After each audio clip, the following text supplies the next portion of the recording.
जिन 4 प्रदेशों में चुनाव होने हैं, पश्चिम बंगाल, केरल, तमिलनाडु और असम, वहां कांग्रेस के हाल क्या हैं? हर जगह मुर्गा लड़ाई क्यों है? हम कांग्रेस की बात इसलिए कर रहे हैं क्योंकि कुछ कुछ हो रहा है इन चारों प्रदेशों में। असम में कांग्रेस से भूपेन बोरा ने इस्तीफा दे दिया है, ऐसी खबरें हैं कि 22 तारीख को वो बीजेपी जा रहे हैं। केरल में मणिशंकर अय्यर कह रहे हैं कि मैं तो चाहता हूं कि जीते, पर कांग्रेस गठबंधन यूडीएफ वहां चुनाव जीतेगा नहीं, एलडीएफ ही वापस आएगा। तमिलनाडु में डीएमके और कांग्रेस के बीच अभी तक सीट शेयरिंग को लेकर स्थिति नहीं बनी है, क्योंकि पहले डीएमके ये कह रही है कि कार्रवाई कीजिए, मणिकम टैगोर और प्रवीण चक्रवर्ती ने जो बयानबाजी की। और पश्चिम बंगाल में ये तो बात किसी से छिपी नहीं कि कांग्रेस लड़ाई में भी नहीं है। कांग्रेस की दिक्कत ये है कि उनके पास कोई संकट मोचन नहीं। राहुल गांधी डी फैक्टो नेता है कांग्रेस के, लेकिन अध्यक्ष पद खड़गे जी के पास है। तो अगर कोई नेता आज की तारीख में खड़गे जी के पास पहुंचता है अपनी दिक्कत लेके, फिर वो डीके शिव कुमार हो या कोई भी नेता हो, तो वो उनको कहा जाता है आप राहुल गांधी से मिलिए। राहुल गांधी से मिलने की कोशिश करते हैं तो या तो वो मिलते नहीं उनको, या मिलते हैं तो कहते हैं केसी वेणुगोपाल और खड़गे जी से बात कीजिए। अब खड़गे जी अध्यक्ष है, लेकिन उनकी थोड़ी बहुत उम्र हो गई है, वो डे टू डे एक्टिविटीज में इतना सक्रिय नहीं रह सकते। वहीं कांग्रेस जनरल सेक्रेटरी ऑर्गेनाइजेशन जो है केसी वेणुगोपाल, उनकी एक आंख केरला पर है, क्योंकि वो चाहते हैं कि अगर चुनाव कांग्रेस के पक्ष में आए तो वो शायद मुख्यमंत्री बन सके। तो कांग्रेस के ऑफिस में, फिर वो इंदिरा भवन हो या 24 अकबर रोड हो, वो कौन व्यक्ति है जो 24 घंटे बैठकर फोन उठाकर लोगों से बात करेगा? एक जमाने में ये टास्क गुलाम नबी आजाद किया करते थे, संकट मोचन ट्रबल शूटर, उनकी बहुत अच्छी पकड़ थी। तमिलनाडु में, कर्नाटक में वो एक दिन कुमारस्वामी से मिलते थे तो करुणानिधि से मिलते थे। ये उनकी एक खूबी थी कि उनके हर पक्ष में एक तरह से दोस्त थे। फिर अहमद पटेल थे। अहमद पटेल सोनिया गांधी के पॉलिटिकल सेक्रेटरी थे। सोनिया गांधी ऐसी नेता थी जो जानती थी अपनी लिमिटेशन। अगर मैं क्रिकेट की एनालॉजी दूं, लेग साइड के प्लेयर थे, लेग साइड की प्लेयर थी, ऑफ साइड पर नहीं खेलना जानती थी, तो वो कहती थी अहमद भाई आप संभालिए। तो इस तरह के जब संकट आते थे, कोई पार्टी छोड़ रहा है, गुटबाजी हो रही है, तो अहमद पटेल को कहा जाता था आप ये मामला सुलझाइए। अहमद पटेल फोन लेकर 12 बजे रात तक, 2 बजे रात तक लोगों से बात करते थे। अब क्या हुआ है, केसी वेणुगोपाल उस तरह से 24 घंटा नहीं दे सकते, क्योंकि उनको केरल भी देखना है, उनकी हिंदी की भी कमी है, तो नॉर्थ इंडियन पॉलिटिक्स में वो पूरी तरह से सक्रिय नहीं है। वो अशोक गहलोत जैसे नेता से जूनियर है, कमलनाथ जैसे नेता से जूनियर है, सिद्धरामैया जैसे नेता से जूनियर है। तो बात करे तो किससे करे? बहुत ज्यादा डिफरेंस है सोनिया गांधी की और राहुल गांधी की पॉलिटिक्स में। सोनिया गांधी ने अपने आप को, जो सोनिया गांधी के आसपास के लोग थे, उन्होंने उनको मंदिर में बैठा रखा था सजा के, और वो पुजारी के रूप में सारे काम करते थे। यहाँ उल्टा है राहुल गांधी की पॉलिटिक्स में। राहुल गांधी खुद मंदिर में नहीं बैठे हुए हैं, वो खुद पुजारी बने हुए हैं। तो पुजारियों के पास जो काम होना चाहिए था वो उनके पास नहीं है। कायदे से इनको मंदिर में बैठना चाहिए था। बेसिकली अब क्या है, ये जो मणिशंकर अय्यर से लेके या वेणुगोपाल है, अब आप देखिए जो आज की डेट में राहुल गांधी के आसपास कौन है सबसे क्लोज, केसी वेणुगोपाल। फिर इक्वली क्लोज अजय माकन, क्योंकि ट्रेजरर है और आपने उन्हें अपनी चाबी दे दी तिजोरी की। नंबर 3 रणदीप सिंह सुरजेवाला, नंबर 4 मानिक टैगोर, जितेंद्र सिंह, तो हरीश चौधरी, ऐसे ऐसे आप देखेंगे। और राहुल गांधी क्या करते हैं, पिछले कुछ सालों में मैंने देखा है कि एक को कमजोर करते हैं, एक को पावरफुल कर देते हैं, फिर एक को कमजोर करते हैं, फिर उसको पावरफुल कर देते हैं दूसरे वाले को। लेकिन वेणुगोपाल सबसे ज्यादा लंबे समय तक उनके क्लोज रह गए, जो पिछले 6 साल से हैं, जिनका रिपोर्ट कार्ड भी चेक नहीं होता है कि आपके जीएसओ रहते हुए हम कितने स्टेट हारे या कितने जीते, वो कुछ नहीं होता। मतलब ये किस तरह का संबंध डेवलप हुआ समझ नहीं आता। और राहुल गांधी एक ऐसे व्यक्ति थे जो ये कहते थे कि जो गलती मेरी मां ने करी कि सारी पावर एक व्यक्ति अहमद पटेल को दे दी, वो गलती मैं नहीं करूंगा। लेकिन ऐसा क्या हुआ, Rahul Gandhi decentralisation of power के बहुत पक्षधर थे। वो अक्सर बंद कमरों की बैठक में बोलते थे कि एक व्यक्ति के पास पावर नहीं होनी चाहिए, एक मुकेश अंबानी नहीं होना चाहिए, एक अडानी नहीं होना चाहिए, और ऐसे ही एक अहमद पटेल नहीं होना चाहिए। तो डिसेंट्रलाइजेशन पावर की बात करने वाला व्यक्ति, ऐसा क्या हुआ कि 6 साल से सारी पावर आज वेणुगोपाल के पास है। तो राजनीति और परिस्थितियां आपको सिखाती हैं और व्यक्ति बदल जाता है। तो जो 2010 से 12, 15, 16 तक का राहुल गांधी थे वो अब नहीं है। मुझे लगता है कि 3 चुनाव जो इन्होंने हारे लगातार, जो स्टेट हारते जा रहे हैं, उससे इन्होंने काफी कुछ सीखा और अब ये भी सेंट्रलाइजेशन ऑफ पावर के पक्षधर हो गए हैं, जो मुझे दिखाई देता है। आप यही कह रहे थे कि राहुल गांधी ने पावर को सेंट्रलाइज, पहले वो डिसेंट्रलाइजेशन के पक्षधर थे, अब वो सेंट्रलाइजेशन के पक्षधर हैं। इसमें वेणुगोपाल, केसी वेणुगोपाल की भूमिका अधिक है या राहुल गांधी की? राहुल गांधी की। जिस दिन राहुल गांधी चाहेंगे कि वेणुगोपाल नहीं रहेंगे तो वो नहीं रहेंगे।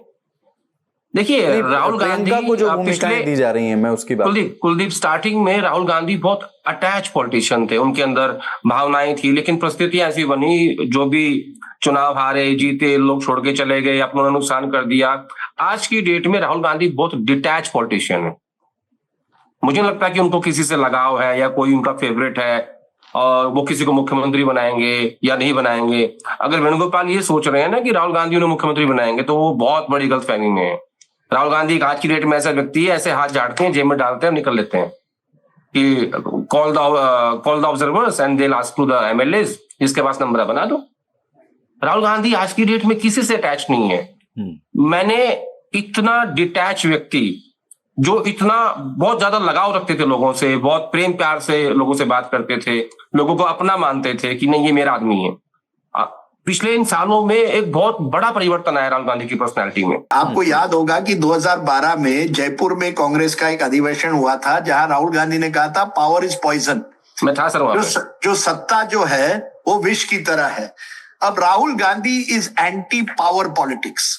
उनको लगता है कि ये जो पावर पॉलिटिक्स जो करते हैं ना, कि मुझे ये पोजीशन चाहिए, ये दीजिए, उनके वो पसंद नहीं करते।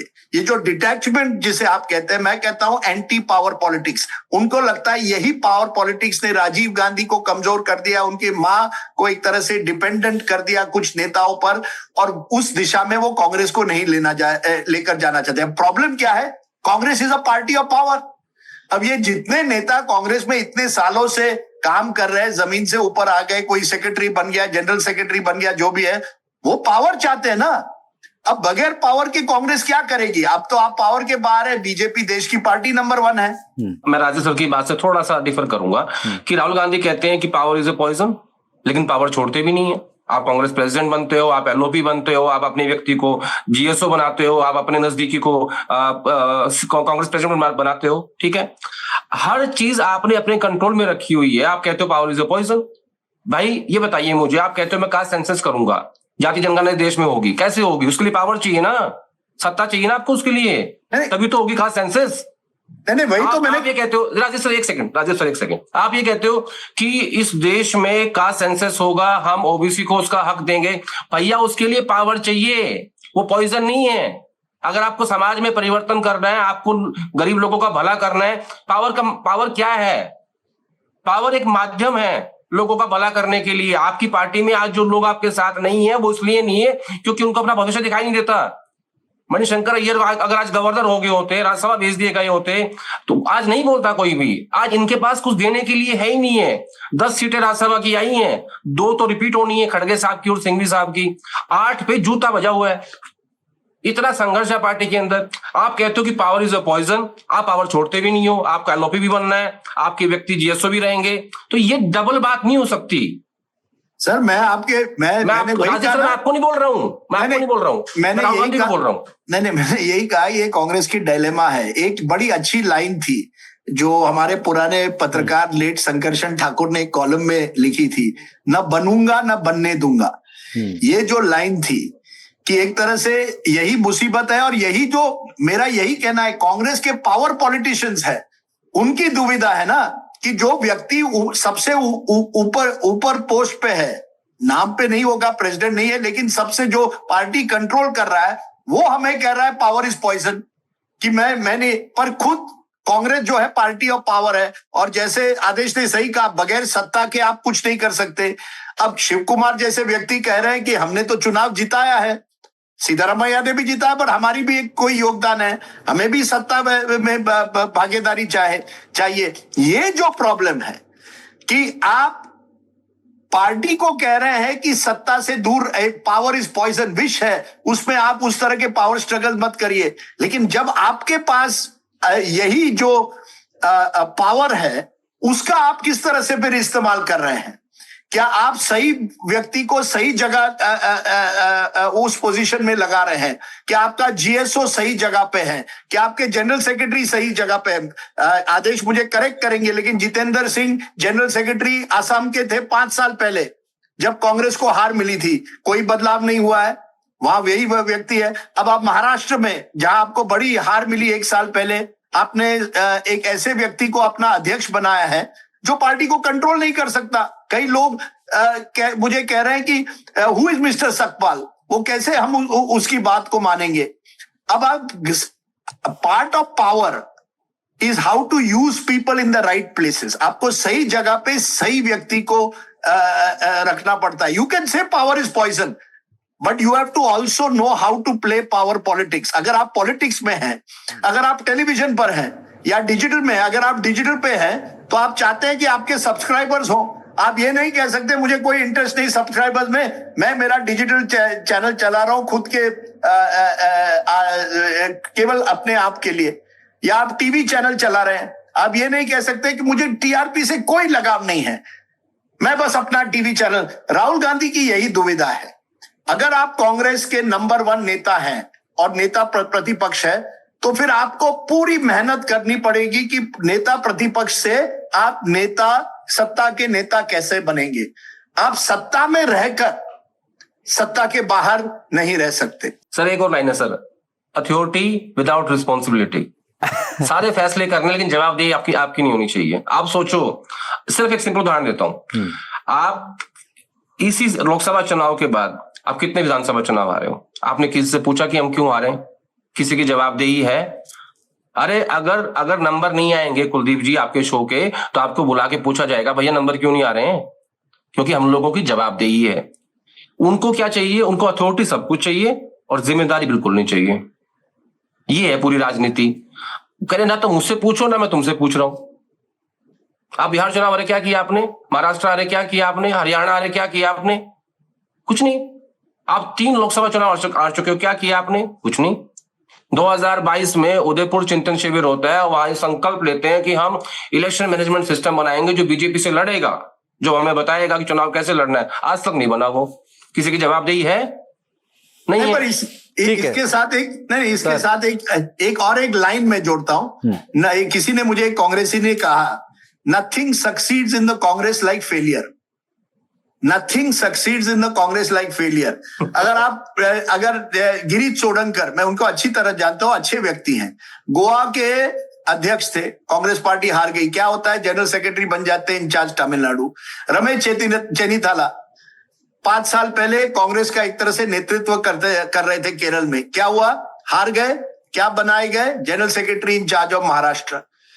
जितेंद्र सिंह पिछले 5 साल पहले कांग्रेस इंचार्ज थे असम के, चुनाव हार गए, क्या हुआ? 5 साल बाद he still in charge of Assam. Bhupinder Singh Hooda lost the elections of Haryana. What is he? He's still your leader of the opposition in Haryana. So if you are going to lose and then still be rewarded, बार बार अगर आप चुनाव हारोगे और उसके बाद भी कहा जाएगा नहीं, don't worry, we will reward you, then there is no accountability, कोई जवाबदेही नहीं है। और ये इसी ऑल ऑफ दिस, जब आप सत्ता की नंबर 1 देश की पार्टी थी जो कांग्रेस एक जमाने में थी, तब ये सब चलता था। अब वो नहीं चल सकता ना। Now you have to have accountability for those who are not pulling their weight. अगर आप अपने काम नहीं कर पाते हो सही मायने से, तो मुश्किल है। मैं ये एक कहूंगा कुलदीप, हम ये कांग्रेस को लाख कोस सकते हैं, it is very difficult in today's world to be an opposition leader. आसान नहीं है। एक दिन ईसी के सामने जाना पड़ता है, दूसरे दिन ईडी के सामने जाना पड़ता है। There is no level playing field. लेकिन इसके बावजूद अगर आप में वो अब आप देखिए, आप स्टालिन को देखिए या ममता बनर्जी को देखिए, दिन पर दिन वो they are completely involve in the elections of Tamil Nadu और बंगाल। पूरे ईसी को टक्कर दे रहे हैं, अपने वर्कर्स को प्रोत्साहित कर रहे हैं। You have to spend that time on the ground, अपने वर्कर्स के साथ, अपने लोगों के साथ किस तरह से चुनाव जीतना है किसी भी हाल में, साम दाम दंड भेद। बट अगर आप वो नहीं कर सकते हैं then and there is no accountability, फिर करोगे तो करोगे क्या? देयर इज नो अकाउंटेबिलिटी, जवाबदेही नहीं है। राजदीप सर की बात जो उन्होंने कही, मैं उसमें एक बात ऐड कर देता हूं कि नाकाबिल होना ही सबसे बड़ी काबिलियत है आज की डेट में कांग्रेस पार्टी में। वही मैंने कहा। चलिए ठीक है।